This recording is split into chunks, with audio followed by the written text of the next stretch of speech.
All right, Merry Christmas, everybody. Hey, everybody, it's Jason Blaha here, and I went ahead and did a workout. This is obviously a very abbreviated one, uh, but because it is a holiday, there's going to be festivities, all that stuff. We definitely don't want to skip training, and that's one of the perks of having a home gym, is that I can get in and do these workouts fasted and then walk in and do my holiday stuff, and I can get away with eating treats and all this other stuff. It's a beautiful thing. It's a very, very beautiful thing. Of course, I've been having a little bit of extra, quite a bit of extra salt in my diet the last few days, so I am a little boofy from it, but that's okay. I'm not worried about it, because what's going to end up happening once the holidays are over in a few days, that's all going to swoosh off. And again, it was just because I've been eating some extra canned beans and things, and like refried beans. So that'll come off relatively quick. And it's okay. I'm not that worried about it. It's a little bit of buffer too going into the holidays. So again, what will end up happening, like by next week, I should be looking leaner. That's one of the other perks too. You know, we come in and we do a little bit of holidays, and if you're careful with what you do going in, you're not going to gain any body fat. You're going to gain a little bit of water weight. And I did a video on that. So what did we do for training? You know, I didn't want to come in and go super hard. I'm like, let's come in and do the important stuff and then do lots of arms. Because for me, arms are my weakest link, right? I need tons of arm training. Tons of arm training. So I did 3 sets of benching and 3 sets of pull-ups, okay?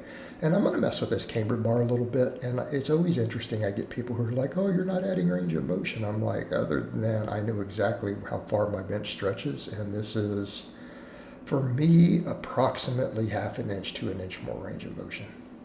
Okay, so notice those pauses. That is as far as I can go. When I pause, that is me just letting it drop. And again, that came up too when I did these last time. You know, there were some people who were like, oh, you can't touch your chest. And I'm like, most people can't touch your chest with that bar. And by the way, I got that tag hanging out. I didn't realize that. It's going to be all the way through this workout. And that's okay. So, but the thing is, I get a deeper stretch from it. And here's the other perk with that bar. And I'm leaning in the direction of doing just that bar and dumbbells coming up. This next little bit of training for the chest. Again, trying to get the best ranges of motion that I can get, because that's how we improve mobility. We do those things. But, you know, again, your range of motion is what your range of motion is. So just a context there. But yeah, I know tons of people who can't touch their chest with that bar.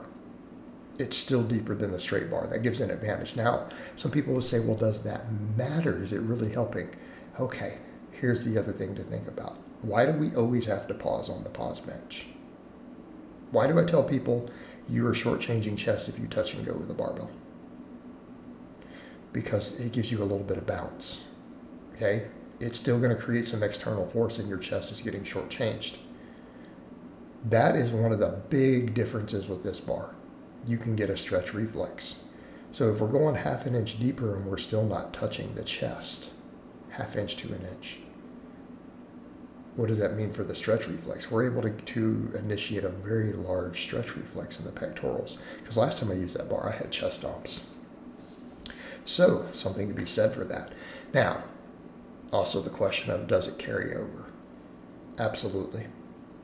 Okay, one of the reasons we have to pause is to get the carryover when we want to actually have a max bench also. In this case, because we're using the stretch reflex all the time, we're building the chest to be really strong from that paused position, because we're building the muscle fibers associated with it, really the whole pectoral. Okay, really the whole pectoral. So I think it carries over really well. And it even carried over to my close grip, because remember, I was doing a little bit of that too, and had been working that bar in when I first hit some of those close grip PRs a couple years back. Okay? Did I not?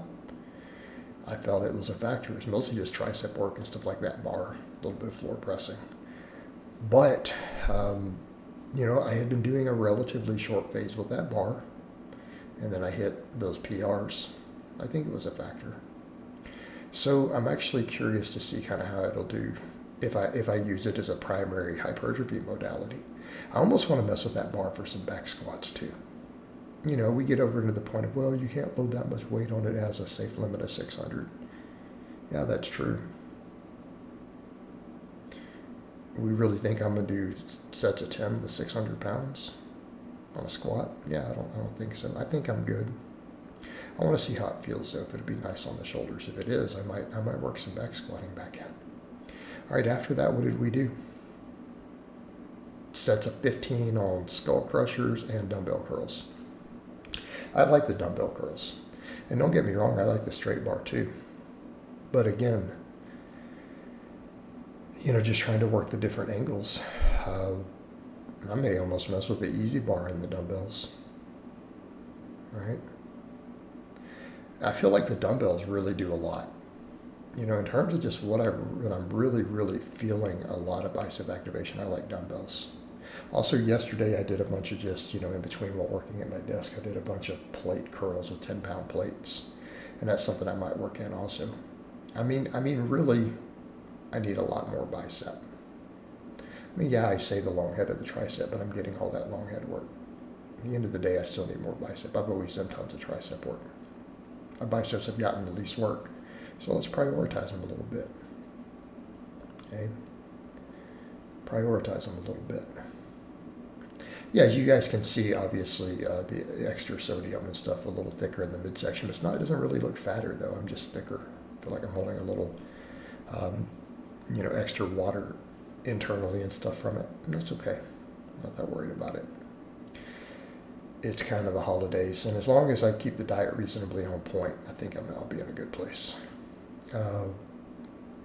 Again, I think we can get a little over extreme with holidays, but I'm still maintaining, stuff like the fasting. All my other days are clean. I am going to have a couple total days though, to where I'm going to eat a little bit of stuff, but I'm going to have to moderate it because I get a lot of inflammation if I'm not careful. Right? That's the biggest problem I ran into with the holidays last time. Is taking home leftovers. That's a problem. Because then I end up getting extra pie and other stuff, and that's the stuff, and it's those several days of all the refined sugars and stuff that really hammer me on the inflammation. And then I don't feel good. Right? But yeah, so we kept this very, very simple. I just did 3 sets of the benching for 10s, 3 sets of pull-ups. And then I did 5 sets of 15. They were right at 15. These sets were pretty hard. They were pretty much limit sets of Skullcrushers and then dumbbell curls. And then I finished off with 1 high rep set of band press downs just to get some extra blood flow to the triceps, keep those tendons healthy, do all that stuff, right? But I think as most people have agreed, as I continue to get leaner, I just need to tighten that waistline up. I mean, in terms of looking reasonably good at this point, I just have to keep tightening the waistline up, which is just really body fat loss. Because again, the loose skin is there, but as I've said, and I have to say this a lot because people don't seem to get it, loose skin stays loose largely due to a small amount of fat still being in it. And I still have a significant amount in that loose skin. I drop another 10 pounds of body fat, and it's going to be dramatically different. And I feel like it is starting to tighten up now, even from behind the flank area. Right? It is starting to slowly tighten up. So keep hammering away at it. Keep hammering away. But yeah, to clarify, the training is very bodybuilder, but I've always done lots of rep work and stuff. It's just that right now, again, as I've said, we've got to rebalance everything out. My training was so entirely strength dominant. Now it's going to be aesthetics for a while, but the end result, if I have bigger quads, hamstrings, pecs, all that stuff, my big lifts will still go up when I start hitting them hard again, as far as heavy. So I'm not that worried. Not that worried. And there's not really much else to say here. I want to get this rendered and I want to get it uploaded so I can get on with my holiday. But yeah, we don't take days off. Just because it's a holiday or my birthday, we make it happen. Get the work done. Because this is a lifestyle, right? It's a lifestyle. All right, guys, but that's really all I have to say on that today. I hope it's been informative, and I'll talk to you guys next time.